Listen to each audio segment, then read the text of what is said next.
Bonjour à tous et bienvenue dans ce premier numéro de votre nouvelle émission e-Booster. Dans ce magnifique décor de la Villa Absatoussi de Dakar. e-Booster est une télé-réalité inédite dans laquelle vous verrez 10 entrepreneurs compétir afin de vous montrer leurs compétences et de renforcer leurs capacités. Ils viennent de milieux différents et ils évoluent dans des domaines différents comme l'agroalimentaire, l'élevage, les cosmétiques, les énergies renouvelables ou encore le secteur de la technologie. Et pendant ces 10 jours, ils seront formés et évalués par des coachs et mentors tout au long de ce programme. Pour au final en ressortir 3, les 3 meilleures performances qui vont s'affronter lors de la grande finale de 2025 qui vous sera présentée en direct. Nous sommes dans un contexte où une partie de la jeunesse sénégalaise doute de sa capacité de réussite, jusqu'à même engendrer un de nos plus graves fléaux, l'immigration irrégulière.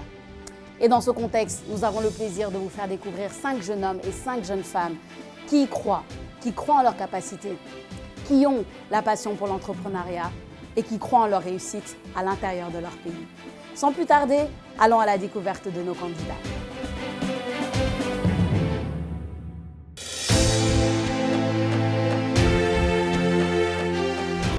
Salimata Cham est une serial entrepreneur aux multiples casquettes. Elle est la fondatrice de la marque de vêtements tradi moderne Glamour by Lisa et de la gamme cosmétique Aïda qui propose des soins pour la peau. Mère de 2 enfants, elle est également l'initiatrice du salon de l'entrepreneuriat féminin de Dakar. Ousmane Bayo est le directeur du GIE Taro, une entreprise qui évolue dans l'agriculture, l'élevage et plus particulièrement la pisciculture dans la région de Tambacounda. Ousmane et son équipe jouent un rôle important pour lutter contre l'exode rural et l'immigration irrégulière qui touche sa région. Moustapha Ndiaye est un jeune geek issu de la région de Dakar. Il est le CEO de Teranga AI, une start-up qui propose des solutions grâce à l'intelligence artificielle. Il est également à la tête du projet EcoWatt, qui est une application qui permet aux consommateurs de mieux gérer et d'optimiser leur consommation en électricité.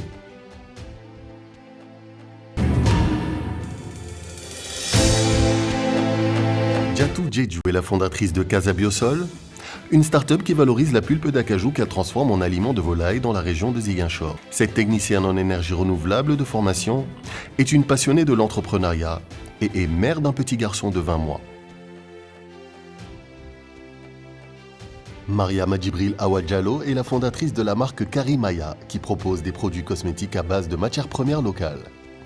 Originaire de Dakar, elle se définit comme une femme à 3 casquettes en jonglant sa vie de mère, d'épouse et d'entrepreneur. Massar Sall est le cofondateur de la start-up World Order, une application qui permet aux restaurants et aux fournisseurs de se connecter et de se digitaliser. Ce senior data engineer de formation a pour ambition de devenir un acteur incontournable dans la transformation digitale. Abdallah Ndiaye est le fondateur d'Access Énergie Solaire, une start-up basée à Thiès qui propose aux agriculteurs des systèmes de pompage solaire intelligents. Ce technicien supérieur en énergie renouvelable a pour ambition d'étendre ses services un peu partout au Sénégal et dans la sous-région. À part ça, Abdallah est taquin de nature. Les candidats sont prévenus. Seynabou Diane Diallo est la fondatrice de la start-up Agrocom, une ferme verticale innovante située à Kolda et qui est dédiée à la production durable de fruits et légumes frais. Son projet vise à répondre aux défis croissants de l'insécurité alimentaire, de la rareté de l'eau et des impacts du changement climatique dans le secteur agricole.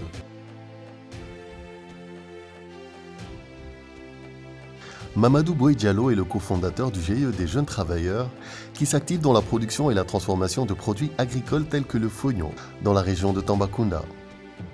Après son master obtenu au Brésil, Mamadou décide de rentrer dans sa région, animé par l'ambition de nourrir les Sénégalais et de jouer un rôle crucial dans la souveraineté alimentaire.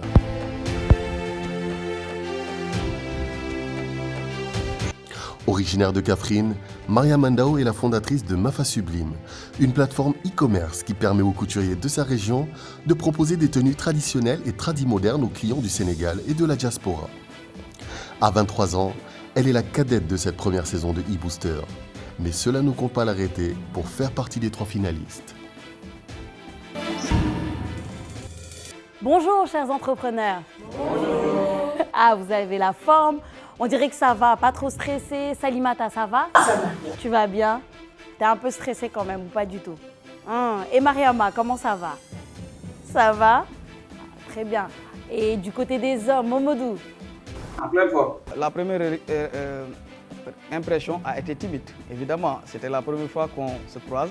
Mais automatiquement, il y avait la fibre entrepreneuriale qui s'est réveillée. Abdallah? Excellent, alhamdoulilah. Alhamdoulilah. Super. Moi, je suis heureuse d'être parmi vous. Et tout d'abord, je veux commencer par vous dire félicitations. Pourquoi? Parce que vous avez été sélectionné parmi une centaine de candidatures après un processus très rigoureux. Donc, si vous êtes là, c'est que vous méritez d'être là. Alors, je dirais que l'émission e-Booster a été mise avec une mission claire de former et d'accompagner des jeunes entrepreneurs sénégalais pour faire d'eux des leaders de demain et inspirer la prochaine génération pour un changement positif du Sénégal. Vous avez aussi beaucoup de chance. Pourquoi? Parce que à travers ce programme, vous allez être accompagné par des coachs de renom qui vont mettre l'accent sur 4 aspects avec vous. Tout d'abord, c'est le développement personnel, le leadership, le branding et le marketing, l'éducation financière, bien entendu. N'oublions pas que vous êtes en compétition, mesdames et messieurs. Et bien entendu, qui dit compétition, dit dépassement de soi. Alors les meilleurs, ceux qui pourront bien entendu retenir l'attention des coachs et du jury, vont passer toujours à l'étape supérieure. Il y aura 3 phases d'élimination.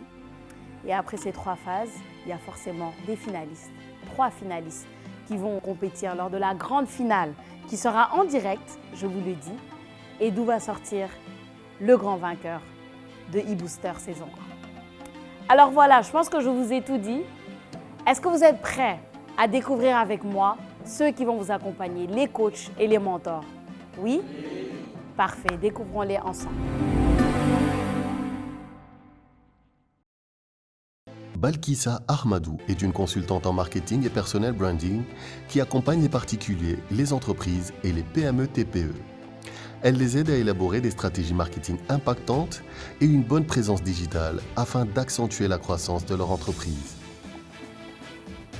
Mariam Sarro est une coach en développement personnel et en prise de parole en public. À travers son cabinet Gratitude Feeling, elle accompagne des jeunes entrepreneurs à transformer leur sensibilité en force pour s'affirmer. Khadijatou Sissé est une coach formatrice en intelligence émotionnelle et en leadership. À travers son cabinet Wiwartan, cette coach certifiée ICF accompagne les startups et les PME dans le développement personnel et la gestion émotionnelle. Aïssatou Padan Ndiaye est la fondatrice du cabinet Yusran Financial Service. Cette analyste financière qui a travaillé pour de grandes multinationales a créé son cabinet pour accompagner les PME et TPE à optimiser leurs chances pour avoir accès au financement.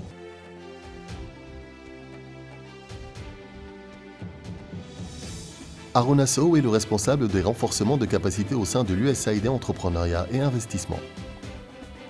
Arona accompagne et forme les entrepreneurs dans le développement des soft skills tels que le développement personnel et le leadership. Mariam Ndiaye, aka The Money Coach, est la jeune fondatrice de UpTribe, une plateforme qui aide les entrepreneurs comme les particuliers dans l'éducation et la gestion financière. Grâce à ces ateliers de formation, Mariama a accompagné des centaines d'entrepreneurs à optimiser leur gestion financière et leurs revenus. Ndeye Khadissal est une consultante en stratégie d'entreprise avec plus de 25 ans d'expérience dans le management, le marketing et la vente dans le secteur pharmaceutique et dans la grande distribution. Elle nourrit la passion pour l'entrepreneuriat et accompagne les PME et TPE pour être compétitives.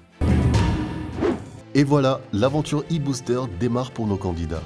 Ils vont directement entrer dans le vif du sujet avec leur première formation sur le business plan dispensée par Madame Aïssatou Padan Ndiaye.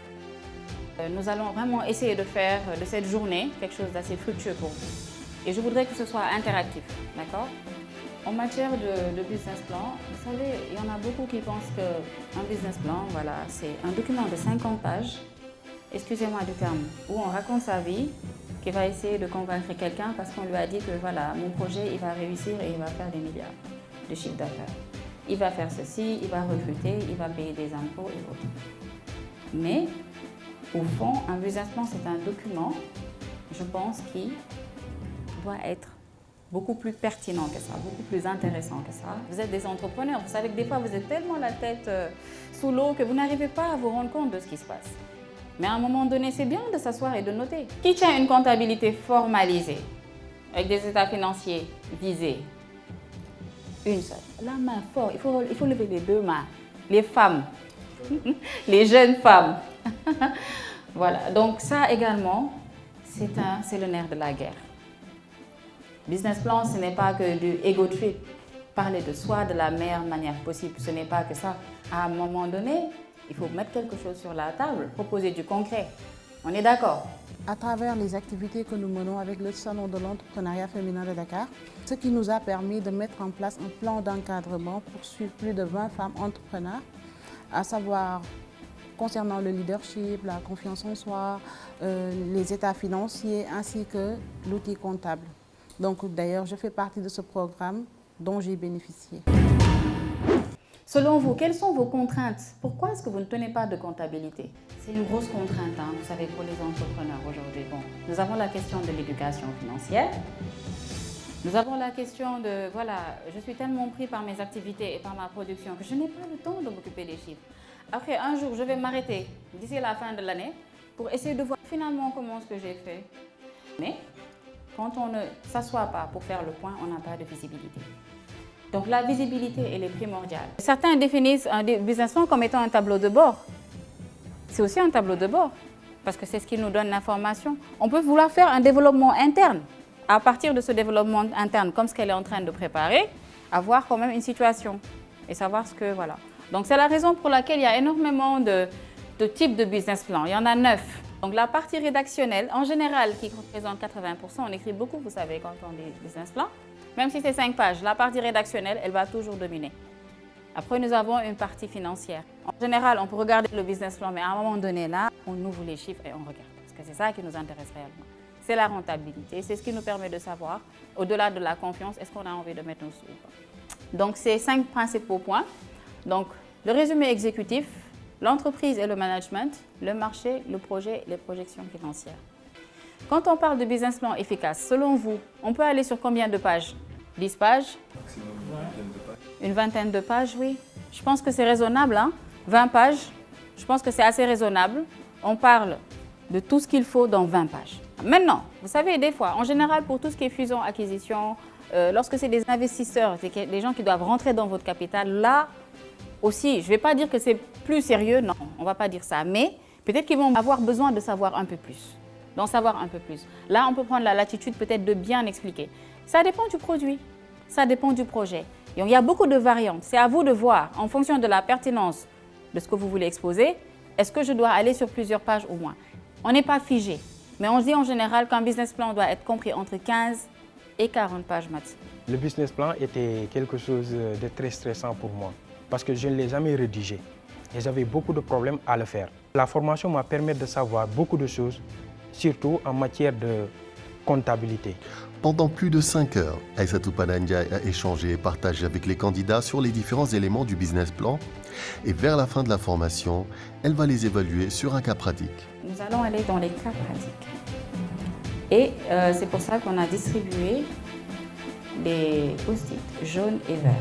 Vous allez pouvoir faire un cas pratique où vous nous présenterez un business plan. Groupe vert. Qui sont les verts? Allez les verts. Donc c'est une ferme, d'accord? On est dans l'agriculture et l'élevage, d'accord? Donc la ferme fait également de la transformation de produits. Opportunité. Financement de 200 millions. Orange. Projet de plateforme web pour la commercialisation de produits et services divers. Opportunité. Prise en charge de 100% du budget de développement de la plateforme. Vous avez 10 minutes. Et c'est parti pour les deux équipes qui ont 10 minutes pour rédiger des business plans convaincants. Nous allons voir comment ils s'organisent et comment ils vont travailler sous la pression. L'agriculture sénégalaise, en plein champ, basée sur le sol, est confrontée à des défis majeurs. Nous sommes une UCARL créée depuis 2019, donc 5 ans d'expérience. Nous voulons cultiver de manière horizontale de la tomate sur 1 hectare, Donc notre mission est de fournir sur tout le Sénégal de la purée de tomates fraîches. Se lancer dans l'agriculture, on a besoin de terre. Nous avons besoin d'un hectare qui coûte 3 millions avec tous ses besoins. Nous pourrons faire de l'Afrique le grenier du monde. Le temps est écoulé. Merci. Terminé? Oui, terminé. Ok, super. D'accord. Merci beaucoup pour ce travail. Merci. C'était pas évident. Merci. D'accord. Après, on va faire le débrief. Merci. Donc, l'équipe orange. Alors, savez-vous qu'aujourd'hui, le commerce, bien évidemment, fait partie en tout cas des domaines d'activité qui aujourd'hui représentent plus de la moitié de l'économie sénégalaise. Notre mission est de rendre accessible une large gamme de produits tout en garantissant un parcours d'achat simple, sécurisé et rapide pour nos clients. Le marché du e-commerce au Sénégal est en pleine croissance, soutenu par une adoption croissante des technologies numériques et un accès accru à l'Internet. Les secteurs des cosmétiques, de l'énergie solaire et de l'agriculture présentent tout un effort potentiel en termes de demande. Nous avons fait une prévision d'un chiffre d'affaires de 102 millions sur les 3 prochaines années. Donc, les agriculteurs, qu'est-ce que vous pensez de Ilouma? Moi, ce que j'ai remarqué, personnellement, Ilouma ne vient pas d'être créé là tout de suite. Ilouma a été créé depuis très longtemps. J'avais pris une entreprise créée depuis très longtemps. Ça, c'est le développeur ou Madame la cosmétologue. Ilouma n'est pas créé là tout de suite. Je vous donne une note 2 pour plagiat. Ils étaient trop rapides pour produire un document vraiment complet, quoi. Nous, on avait tellement de difficultés avant d'obtenir le texte qu'on a pitché pour les présentations. Mais eux, quand ils ont commencé à présenter, j'ai dit, mais où est-ce qu'ils sont sortis ce document-là? J'ai dit qu'ils ont fait un plagiat. Mais après, vous savez, il y a l'esprit de Salimata, l'esprit de Massar, le calculateur. Donc après, j'ai rectifié la note sur la base d'explications vraiment claires. Voilà. Ils ont bien gratté, qu'ils ont bien pris tous les éléments qui contournent ce projet-là. Sur 10 combien? 8 quoi. 8 sur 10, hein? Je donne 8. 8 sur 10. J'ai pas aimé le temps que vous avez pris. Donc vous avez 5 minutes, mais vous avez débordé largement par rapport au temps. Donc je crois que la prochaine fois, il faut vraiment penser à gérer le temps. Donc l'autre là, il est venu 2 fois pour parler de la même chose. Donc je pense qu'en tant que financier, j'ai vraiment pas le temps de rester là à écouter des répétitions. Et pour cela, je donne la note de 7 sur 10 à Une note de 7. On a adoré la présentation de Madame Seynabou, exactement. Elle a passé en revue toutes les parties de leur entreprise, d'accord. Je vais donner la note de 8. J'avais juste un petit doute. Par exemple, vous avez une surface d'1 hectare et en fait, le montant que vous avez estimé, il était beaucoup trop petit. Du coup, c'était juste la petite incohérence. Et du coup, je vous donne la note de 4.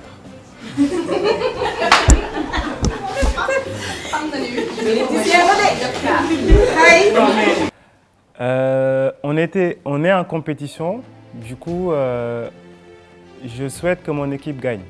Donc je pense qu'on avait à peu près 36 points et nous, lorsqu'on notait l'autre équipe, ils étaient à peu près à 30 avant ma note et donc il fallait faire un choix. Et j'ai choisi de leur donner une mauvaise note, même si le projet n'était pas si catastrophique que ça. Je tiens à tous vous féliciter. C'est pas évident. Vous voyez, non? C'est pas évident. Qu'est-ce qui a pu peut-être faire? Qu'est-ce qui va faire la différence? C'est la mise en situation. Vous voyez? La difficulté que vous avez par rapport au temps et autres. Donc ça me rappelle un peu peut-être votre quotidien. Votre quotidien par rapport à votre activité. L'exploitation, la production. D'accord? Et derrière, vous devez courir derrière le financement. Vous devez tenir une comptabilité et tout ça. C'est une miniature, quoi, disons un peu, de la vie de l'entrepreneur. Donc ça vous montre qu'il faut toujours avoir la tête froide et vous dire que l'opportunité, ça vient à tout le monde. Et je pense qu'à la fin de la session e-booster, vous allez en sortir plus solide, plus grand et autres. Et vous allez pouvoir, ce travail qu'on a fait là, le faire pour votre propre entreprise, maintenant avec sous un autre angle. Parce que vous voyez qu'on peut avoir différents regards de votre entreprise, différents regards de ce que vous proposez pour pouvoir faire du développement. Après ce cours intensif sur le business plan, les candidats profitent d'un moment de répit et apprennent à faire connaissance. Bon, pour le premier jour, l'ambiance n'était pas au top quand on venait parce qu'on ne se connaissait pas, on venait de se faire connaissance et tout. Mais une fois qu'on a passé 1 à 2 heures, c'est comme si on a fait ici des mois. Moi, je suis un taquineur, je suis un perturbateur. J'ai vite fait commencer à taquiner mes camarades. Nos candidats enchaînent avec une autre formation animée par coach Khadijatou Cissé qui va leur parler de la résilience. Qui a déjà mangé de la résilience? Il paraît que c'est un fruit. Qui en a déjà mangé? Tout le monde en a mangé de ce fruit qui est la résilience? Ben alors parlez-moi de la résilience. Comment elle est? Pour moi, la résilience, c'est quelque chose de parfois très amer. Amer. Oui. C'est pas facile en fait de se soumettre face à la résilience. Pour moi, la résilience, c'est un aspect nécessaire dans tout processus d'apprentissage. Et aussi, si vraiment on veut aller loin, haut, il faudra qu'on ait cette capacité de s'adapter à un choc et à des chocs face vraiment à un écosystème entrepreneurial parfois très brutal. On m'avait tracé un chemin.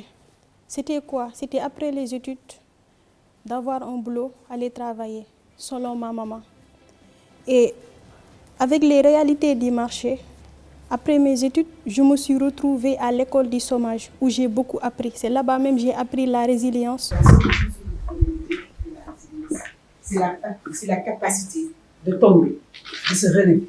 C'est la capacité de faire face aux défis. C'est la capacité de les affronter. C'est la capacité de les accepter. Et quand on parle de l'aspect émotionnel, on revient à l'intelligence émotionnelle avec la gestion des émotions. Le contrôle du stress qui est crucial pour maintenir un mental. Quand on est en entrepreneuriat, on est confronté chaque jour, chaque nuit à des défis quotidiens par rapport à la gestion de ces émotions, à comment les appréhender, comment les accepter, comment les accueillir et comment réagir pour les surmonter. Parfois, on peut tomber dans d'autres situations et qu'on ne parvient pas à se relever. Donc là-bas, quels sont les conseils ou bien des choses qu'on peut dire là-bas par rapport à la résilience? Ça arrive, et ça nous est tous arrivé, de se dire, c'est la fin. On n'a pas été préparé. On a tellement dépensé, on s'est tellement donné, on s'est tellement investi dans ce programme, dans ce projet. Et maintenant, voilà qu'est-ce qui nous arrive. Il faut prendre le recul. On peut toujours se relever. Pour la gestion des émotions, il faut savoir identifier et nommer les émotions pour les ministres. Vous savez combien de cerveaux nous avons? Nous avons 3 cerveaux. Nous avons le cerveau, nous avons le cerveau reptilien. Le cerveau reptilien, c'est le cerveau qui fait de nous des animaux. C'est le cerveau instinctif, qui agit instinctivement. Il doit le faire. C'est l'animal qui est en toi qui se réveille. Et nous avons le néocortex, c'est le cerveau rationnel. Quand Descartes disait « je pense donc je suis », il fait allusion au cerveau rationnel. Et nous avons le cerveau limbique qui est le berceau des émotions. C'est là où il y a les émotions. Et en parlant des émotions, il y a des émotions primaires, il y a des émotions secondaires. Et toutes les émotions ne sont pas négatives. On a besoin de ces émotions. Je prends l'exemple de la peur, par exemple. Imagine, tu es là en train de traverser devant la maison Absatou et immédiatement, il y a un bus Tata qui s'amène sans frein. Qu'est-ce que je fais courir? La peur. Donc, ta vie est sauvée parce que tu as eu peur. Ça. Toutes les émotions ne sont pas négatives. On a besoin de ces émotions. Et quand on est dans cette dynamique de pouvoir se préparer à la résilience, il faut savoir connaître les émotions. Quelles sont nos émotions?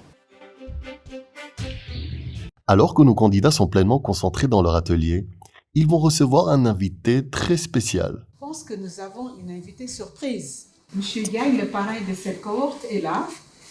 Je vous demande d'applaudir son entrée dans la salle. Bienvenue, Monsieur Gagne. Nous sommes heureux de vous accueillir à notre atelier où l'on parle de résilience. Et je suis sûre que vous aurez l'occasion de nous en dire beaucoup plus par rapport à votre parcours sur tout ce qui concerne la résilience. Avec grand plaisir. Merci, Monsieur Gagne. Monsieur Gagne, on est en train de parler de gestion des émotions, de la reconnaissance des émotions et de l'aspect positif, à la fois positif et négatif des émotions. Et je disais tantôt aux apprenants que les émotions ne sont pas toutes négatives. Par exemple, si on arrive à courir devant un bus qui perd les freins, c'est parce qu'on a eu peur. Donc l'émotion peur, qu'on a souvent tendance à dénigrer, à un aspect positif qui peut nous sauver la vie. Tout comme parfois il nous arrive d'avoir de la gaieté et en faire plus jusqu'à arriver à un stade où on s'enferme dans les regrets. Vous voyez un peu? Alors, M. Gagne, si vous avez un mot à nous dire par rapport à la gestion des émotions. Merci beaucoup. D'abord, un grand plaisir d'être devant cette assemblée d'entrepreneurs. Je crois énormément à l'entrepreneuriat et je pense que c'est la voie royale d'accomplissement pour tout individu. Et donc, c'est bien que vous me parliez d'émotions parce que j'en ai eu en arrivant. Et aujourd'hui, dans la nature humaine, l'émotion est un élément fondamental qui est en nous. Nous réagissons de façon primitive par nos émotions. Mais nous avons des filtres que nous mettons derrière. C'est notamment la raison, c'est notamment l'expérience. Et quand on met tout ça ensemble, ça donne ce qu'on appelle la lucidité. L'entrepreneuriat, c'est un engagement. Un engagement, quand on le fait, on a une cible, on a un idéal, il y a quelque chose qu'on veut atteindre. Souvent, il y aura beaucoup d'obstacles sur le chemin. Des obstacles qu'on va inventer nous-mêmes, parce qu'on va se donner des limitations, on va avoir des peurs qui vont nous entourer, ou on va avoir une surambition, un besoin vraiment très accéléré de réussite ou d'accomplissement. Et ça, aujourd'hui, il va falloir le transcender. Il faut se dire qu'en entrepreneuriat, quand on a un objectif et qu'on se donne les moyens de l'atteindre, normalement, on l'atteint. Maintenant, les leviers, ça va être le temps. Mais quand on est entrepreneur et qu'on fait de l'innovation et qu'on tombe sur une réaction timide du marché, là, ça peut atteindre quand même votre espoir, votre volonté de réussir. Et si vous l'avez prévu, c'est bon. Si vous ne l'avez pas prévu, ça peut vous apporter des difficultés. Et là, il faut donc essayer de dire comment je module, comment je change pour pouvoir arriver à quelque chose de plus réaliste. Donc en résumé, pour ne pas prendre tout le temps de madame, sachez que la logique de quelqu'un qui entreprend, c'est de réussir. C'est ça, c'est ça qui est l'option. Et on peut même dire que l'exception, c'est de ne pas réussir. Mais vous savez, des fois quand on est pressé, on peut penser que le retard de succès est un échec. Le retard de succès n'est pas un échec, c'est le chemin justement du succès. Tout le monde n'a pas la même chose. Certains vont faire quelque chose qui va faire le buzz en 6 mois, ils ont réglé tous leurs problèmes. Pour d'autres, il en faudra beaucoup plus. Mais la résilience, c'est d'y croire et surtout de faire en sorte que vos moyens ne soient pas insuffisants par rapport à ce que vous voulez entreprendre. Moi, j'ai accepté le chemin qui s'est présenté à moi, c'est-à-dire un stage. Un stage non rémunéré. C'est important de le dire. Pendant 2 ans, j'ai fait un stage non rémunéré dans une administration. C'était le ministère du Commerce. Et je travaillais pour un projet, figurez-vous, qui allait devenir Gagne 2000. Et je ne le savais pas. Et donc, j'ai commencé tout seul. Et aujourd'hui, c'est une entreprise de 150 personnes qui fait toutes les plateformes de dématérialisation au Sénégal, qui a travaillé dans d'autres pays comme le Kenya, le Burkina, les Guinées, un peu partout. On a même été sollicité comme expert en Asie centrale, c'est-à-dire dans des pays comme le Kazakhstan, le Kyrgyzstan, le Tadjikistan, la Mongolie. C'est assez bizarre, hein? On était presque les seuls Sénégalais à avoir posé les pieds là-bas. Donc, on y a cru. Et aujourd'hui, on incarne dans ce métier-là, quelque part, l'excellence, parce qu'on ne peut pas parler de guichet unique dans le monde, je ne parle pas au Sénégal, sans évoquer le nom de Gagne 2000, puisque nous avons été les 3e au monde à l'avoir fait, à avoir digitalisé tous les processus import-export. Donc vous voyez qu'on peut construire de très belles aventures sans que d'une part ça m'appartienne et que ça a commencé par un stage non rémunéré pour lequel j'aurais pu être frustré. Mais bon, quand on est jeune étudiant, on n'a pas de charge de famille, on peut se permettre de se donner à fond pour ses propres convictions. Merci M. Gagne. Je pense que vous avez puisé à la bonne source à partir de ce parcours inspirant. J'ai trouvé ça important parce que pour tout entrepreneur, on a besoin de quelqu'un avec qui on va quelqu'un qui pour nous inspirer. Donc on doit à chaque fois regarder les gens qui ont réussi, par quel mois ils sont passés pour arriver là où ils sont. Quels sont les obstacles qu'ils ont vécus et comment ils ont fait pour réussir.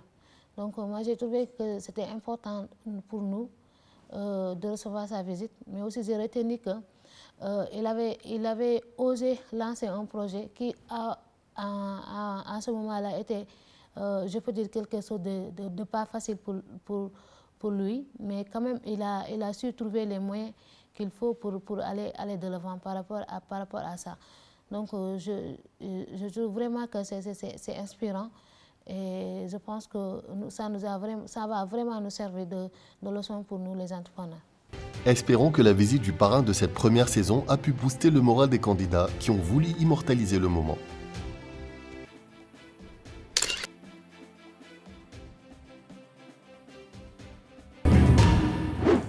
Après ce moment riche en partage, coach Khadijatou Cissé a continué son atelier où elle a échangé avec les candidats sur la résilience et l'intelligence émotionnelle. Vous avez remarqué depuis le début, il y a une abeille à l'écran.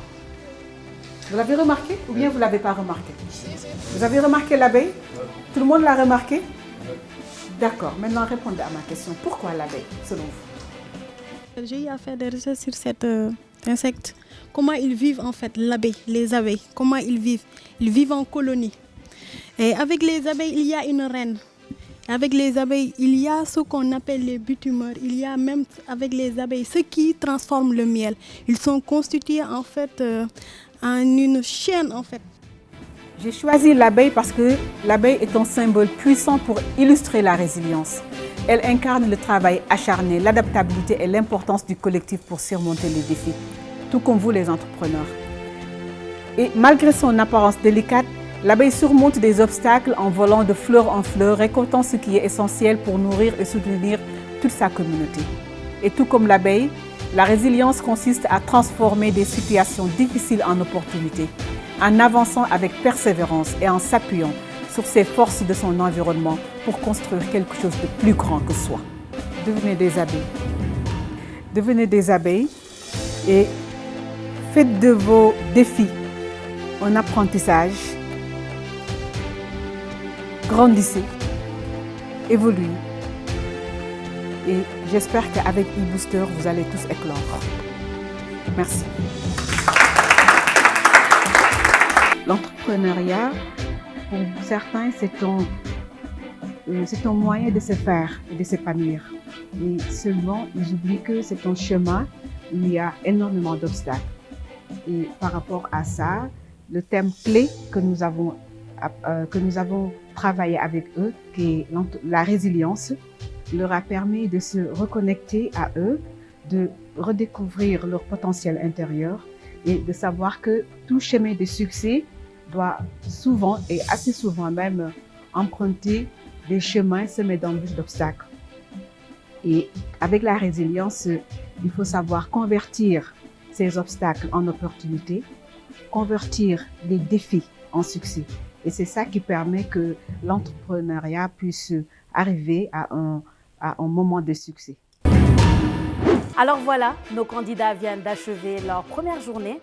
Ils ont bénéficié d'une formation très intéressante sur le business plan avec coach Aïssatou Padane, avant d'enchaîner sur un atelier sur le développement personnel avec coach Khadijatou Cissé sur la thématique de la résilience, très indispensable pour être un entrepreneur à succès.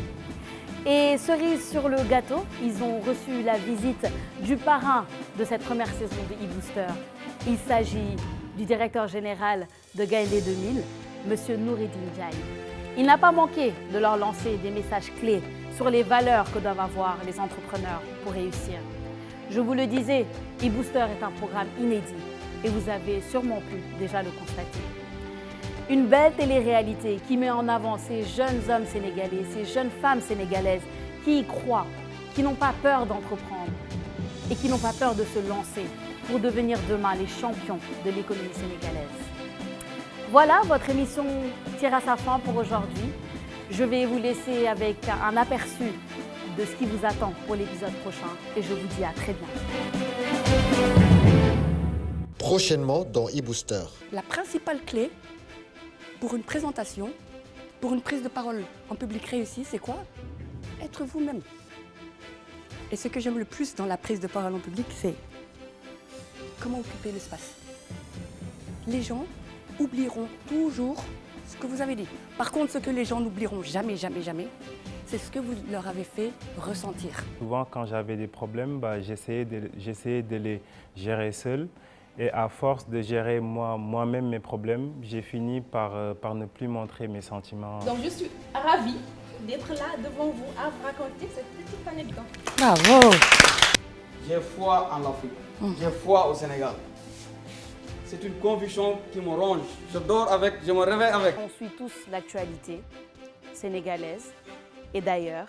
Et il y a une expression qu'on entend beaucoup et qui nous fait très mal. C'est l'immigration irrégulière. On va en parler aujourd'hui. Généralement, quand on parle d'immigration irrégulière, l'immigration clandestine, moi, il y a un mot qui me vient à l'esprit, c'est le mot fuite. Ça me fait penser à une chanson de Thione Seck qui dit que juddoo ci réew, màggee ci réew, amoo fa baat, amoo fa yoon. Doom bu màggee di nga jéngu, yemale dund ak dee. Donc l'Afrique a besoin de ces jeunes pour se développer. Et c'est possible parce que le futur du monde, c'est l'Afrique. Le Sénégal doit contribuer dans ça. Et je pense que cette image-là, il faut la garder. C'est une image très très forte.